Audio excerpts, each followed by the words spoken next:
Hello everyone, welcome back to our YouTube channel Appify. So today in this video I'm gonna show you how to undo paragraph on Google Keep Notes.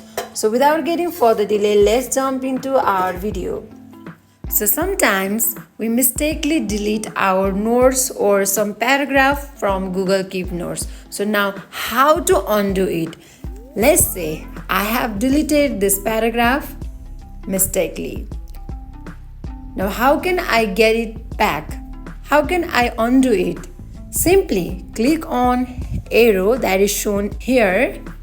Simply tap on it. Now you can see you have undo this paragraph. So this is how you can undo paragraph or deleted notes from Google Keep Notes.